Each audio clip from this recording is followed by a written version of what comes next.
Halo semua, hari ini kita akan belajar mata kuliah Akuntansi Keuangan Lanjutan 1. Materi yang kita bahas hari ini adalah hutang piutang antar perusahaan afiliasi. Jadi, hutang piutang antar perusahaan afiliasi itu sebenarnya terbagi menjadi dua, yaitu transfer utang langsung perusahaan afiliasi atau transfer utang tidak langsung perusahaan afiliasi. Khusus untuk video ini, kita akan membahas tentang transfer utang langsung perusahaan afiliasi atau direct intercompany debt transfer. Jadi ini adalah utang antara sesama perusahaan afiliasi. Jadi contohnya yaitu si induk dengan si anak atau sebaliknya. Oke, untuk lebih jelasnya kita langsung saja ke ilustrasinya.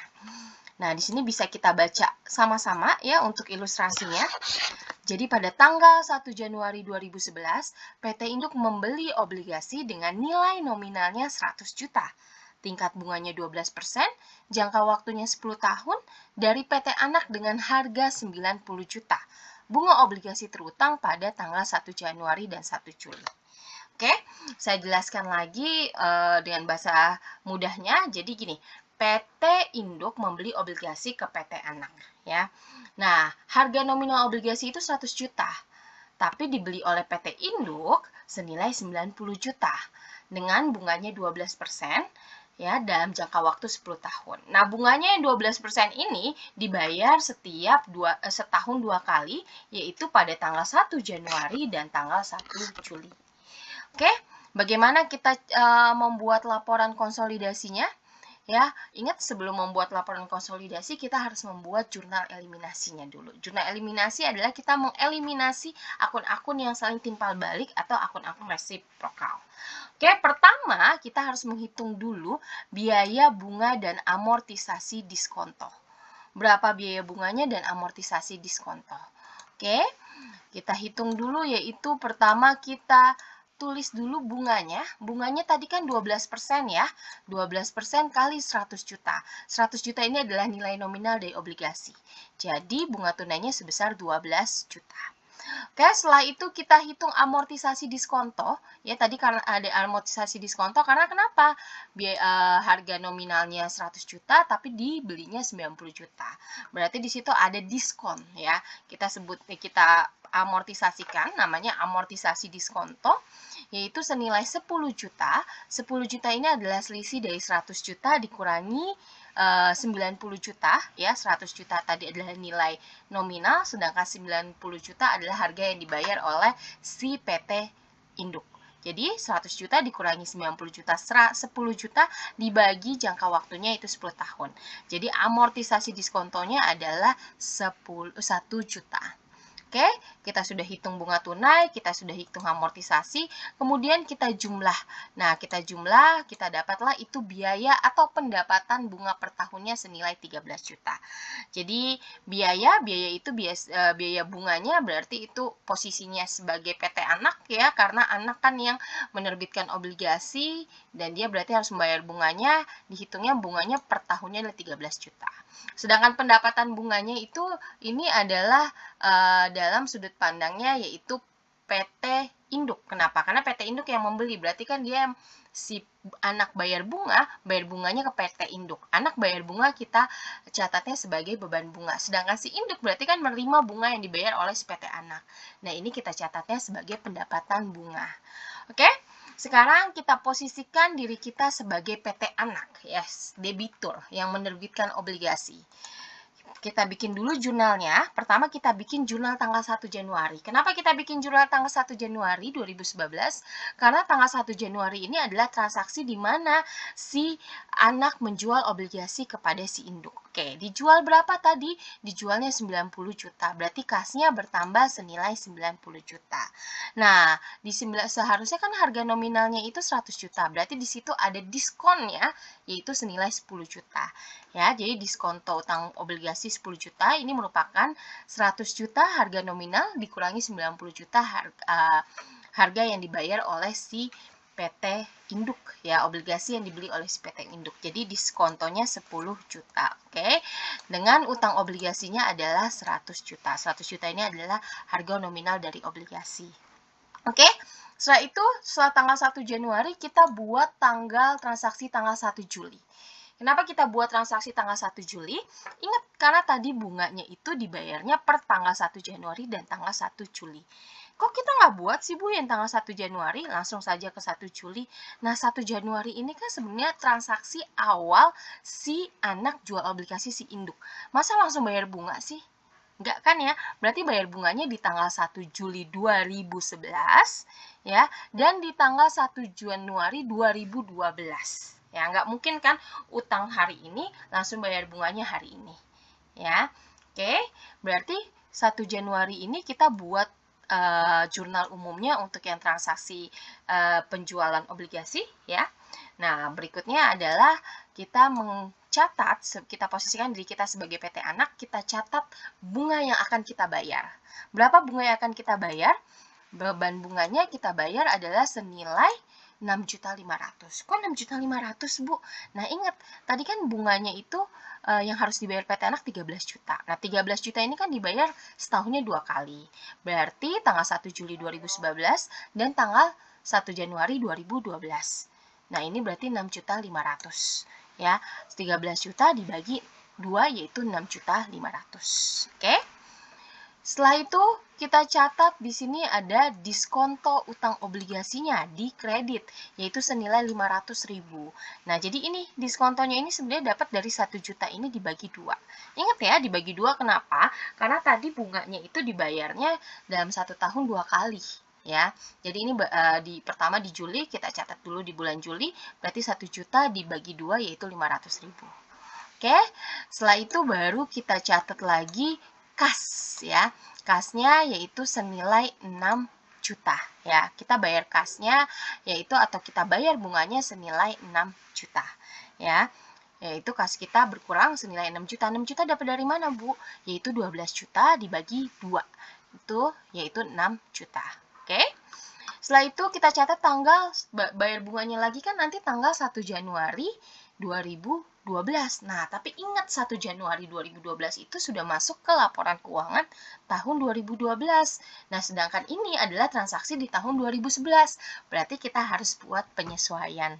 Ya, jurnal penyesuaian. Nah, jurnal penyesuaian ini sudah dibahas ya di materi pengantar akuntansi. Oke, ini berarti kita buat penyesuaian yang kita akan sesuaikan yaitu pembayaran bunga tanggal 1 Januari 2012 ya, karena pembayaran bunga tanggal 1 Januari 2012 ini merupakan pembayaran bunga untuk obligasi yang tahun 2011. Oke, sama ya seperti yang tanggal 1 Juli jurnalnya, hanya bedanya di sini kasnya kita ganti utang bunga ya, karena kasnya ini kan akan dibayarnya nanti tanggal 1 Januari 2012. Jadi kas ini kita ganti menjadi utang bunga. Nah, nominalnya sama. Perhitungannya juga sama seperti yang tadi, 6.500.000, 500 dan 6 juta. Oke, ini kita sudah buat jurnal untuk posisikan diri kita sebagai PT Anak atau debitur. Kemudian sekarang kita membuat jurnal PT Induk, posisikan diri kita sebagai PT Induk atau si kreditur. Oke, kita mulai tanggal 1 Januari. Nah, si PT Induk ini kan tanggal 1 Januari dia membeli obligasi PT Anak. Oleh karena itu, maka jurnalnya adalah investasi obligasi pada kas senilai 90 juta. Karena dia belinya seharga 90 juta. Kemudian tanggal 1 Juli 2011 ini dia menerima pendapatan bunga dari si PT Anak. Maka si PT Induk menjurnalnya adalah kas senilai 6 juta, yang dia terima 6 juta, kemudian ada investasi obligasinya senilai 500.000, ya, di debit, kemudian pendapatan bunganya 6.500.000. Ini dapat dari mana, Bu? 6.500.000, 6.500.000, angkanya dari mana? Ini sama seperti yang di atas ya, bunganya kan 12 juta, dibagi 2. Kenapa dibagi 2? Karena dia bayarnya setahun 2 kali, yaitu di bulan Juli dan Januari. Ini kita bagi 2, jadi 6 juta. Kemudian ini juga 1 juta dibagi 2, jadi 500 di sini. Pendapatan bunganya berarti yang ini, pendapatan bunga 13 juta dibagi 2, yaitu 6.500.000. Oke? Nanti dia akan menerima lagi bunganya itu di tanggal 1 Januari 2012. Ingat, 1 Januari 2012 itu sudah masuk ke periode laporan keuangan periode tahun 2012. Sedangkan ini kita masih di tahun 2011. Artinya kita harus membuat penyesuaian. Oke, penyesuaian itu kita buat tanggal 31 Desember 2011. Yaitu sama ya, jurnalnya hanya bedanya kasnya itu diganti menjadi piutang bunga. Karena akan dibayarnya nanti pas 1 Januari 2012. Nah, nominalnya juga sama. Ya. Perhitungannya sama seperti yang tadi. Oke, setelah kita membuat jurnal PT anak dan jurnal PT induk, berikutnya kita harus membuat jurnal eliminasi. Bagaimana menjurnal eliminasi? Kita bikin dulu atau kita ambil dulu akun-akun yang resipokal, artinya akun-akun yang timbal balik. Oke. Ini saya tandain ya, yang tabel warna hijau, ini adalah jurnal dari PT anak. Nah, kita lihat dulu ya, kas bukan akun resipokal, jadi akun timbal balik ya. Nah, diskonto ini kan akun timbal balik ya. Jadi saling timbal balik, diskonto utang obligasi, oke. Kemudian ada utang obligasi ya. Yang ini ya, ini diskonto saya tulis di sini, utang obligasi saya tulis di sini, beban bunga. Nah, yang ini ya, saya tulis di sini. Oke, kemudian diskonto utang obligasi, yang ini nggak usah saya tulis karena udah saya tulis di sini. Kas tidak, beban bunga sudah ya, jadi nggak perlu ditulis lagi. Diskonto juga sudah, utang bunga belum ya. Nah, ini kita catat utang bunga di sini. Oke, nah ini sudah ya, kita copy paste, kita pindahkan ke ke kertas kerja untuk membuat jurnal eliminasi ya. Oke. Setelah itu kita masukkan nominalnya. Pertama, diskonto utang obligasi. Oke. Ini diskonto utang obligasi, posisi di debit senilai 10 juta. Nah, yang sudah kita kasih warna ya. Diskonto utang obligasi senilai 10 juta di debit. Oke, di sini berarti kita tulis 10 juta.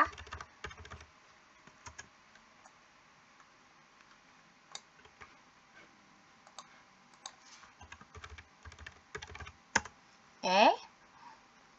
Kemudian ada lagi diskonto utang obligasi. Oh, ternyata ada lagi nih. Di sini dia di kredit senilai 500.000. Berarti kalau di kredit kita kurang ya.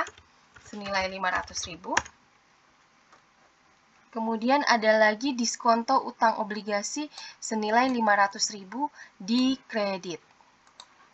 Ini kita kurang lagi senilai 500.000.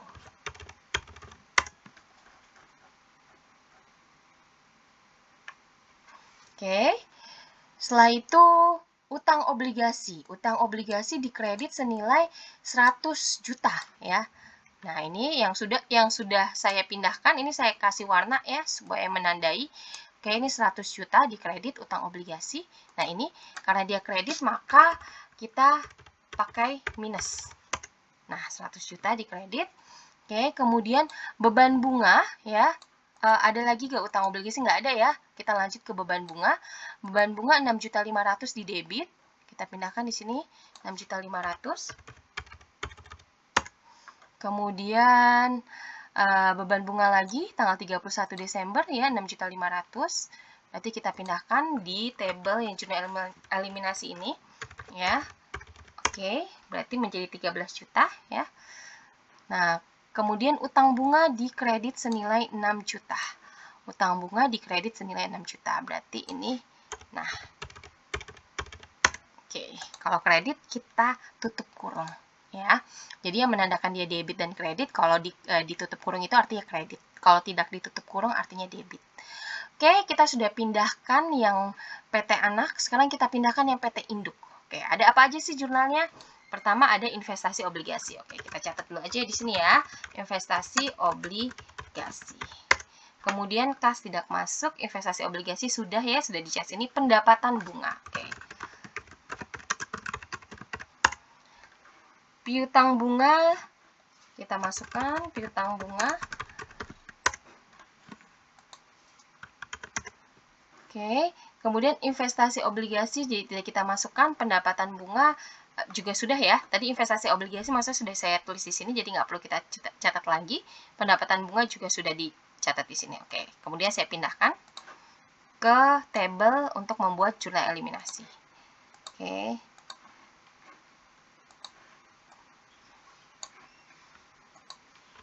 Nah, sekarang kita pindahkan nih ya. Ini saya hapus dulu.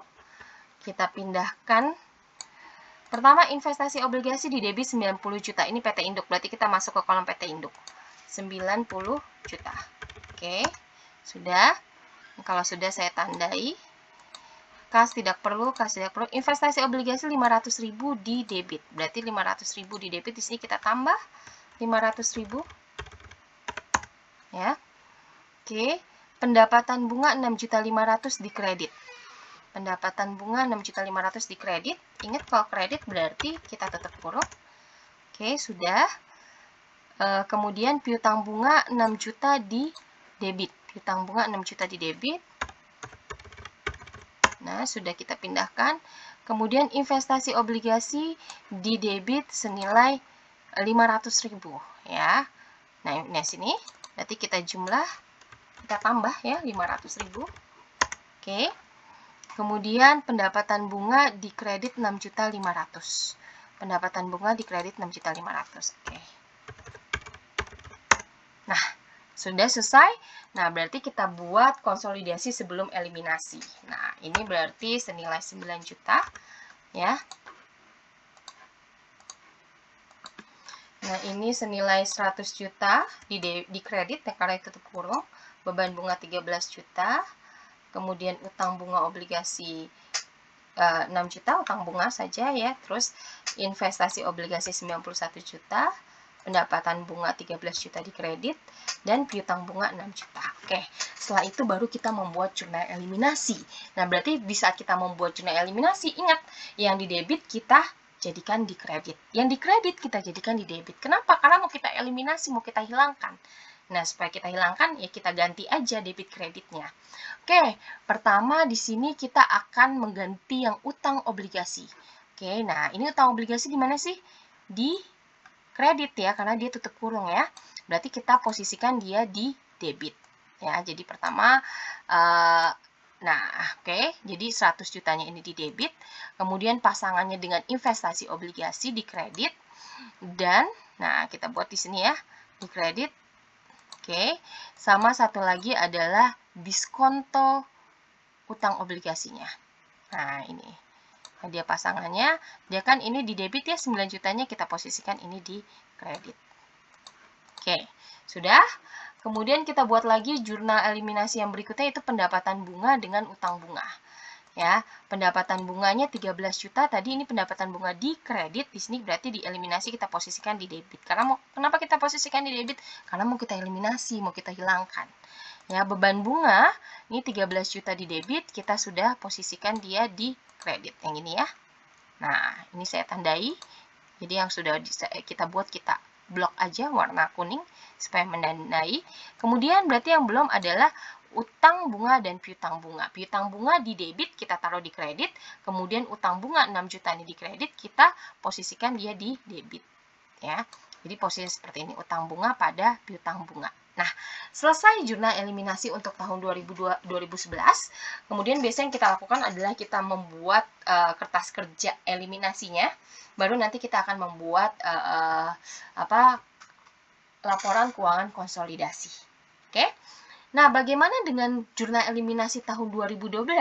Ini akan berkaitan. Kenapa? Karena tadi dalam membeli obligasinya itu kan jangka waktunya 10 tahun ya, dimulai dari tahun 2011.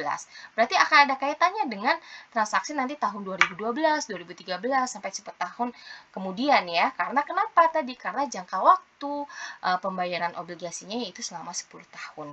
Nah, kalau untuk jurnal eliminasi tahun 2012-nya bagaimana sih, Bu? Gitu ya. Nah, ini sebenarnya sama saja, hanya bedanya nanti di utang obligasi. Utang obligasinya 100 juta, ya, tapi investasi obligasinya ini menjadi 92 juta, bukan 91 juta. Kalau di tahun 2011 kan kita mencatatnya 91 juta, ya, tapi kalau di 2012 kita catatnya 92 juta. Kenapa? Karena kan tadi sudah dicicil untuk diskontonya senilai 1 juta, yang ini. Ya, nah ini. Amortisasi diskontonya kan tahun 2011 ini sudah kita catat ya, yaitu senilai 1 juta. Berarti di tahun 2012 dia berarti bertambah 91 juta ditambah 1 juta, yaitu 92 juta. Berarti diskonto utang obligasinya tinggal 8 juta. Jadi 92 juta ini dapat dari 91 juta ditambah 1 juta. 91 juta itu adalah investasi obligasi. 1 jutanya ini adalah amortisasi diskonto. Yang 1 juta ini yang sudah dibayar, yang sudah dicatat di tahun 2011. Maka di tahun 2012 dia menjadi 92 juta. Oke, nah diskonto utang obligasinya berarti tinggal 8 juta. 8 juta ini didapat dari 100 juta dikurangi 92 juta, yaitu 8 juta. Oke, setelah itu kita mencatat eliminasi pendapatan bunga dan beban bunga sama ya, seperti tahun 2011, sama pendapatan bunga dan pendapatan bunga dan beban bunga. Untuk zona eliminasi 2012 dengan 2011 itu sama. Kemudian yang utang bunga juga sama. Ya, gitu. Nah, nanti perbedaannya hanya di sini nih, utang obligasi, investasi obligasi, dan diskonto utang obligasi. Jadi yang bertambah adalah di investasi obligasi. Jadi nanti pas di tahun 2013, investasi obligasinya menjadi 93 juta. Karena kenapa? Karena di tahun 2012 kan sudah bayar 1 juta. Ya, jadi bertambah kalau di tahun 2013 menjadi 93 juta, diskontonya menjadi 7 juta. Begitu seterusnya sampai nanti 10 tahun sampai habis. Oke, selesai untuk penjelasan tentang hutang piutang antar perusahaan afiliasi dengan contoh transfer utang langsung perusahaan afiliasi atau direct intercompany debt transfer. Wassalamualaikum warahmatullahi wabarakatuh.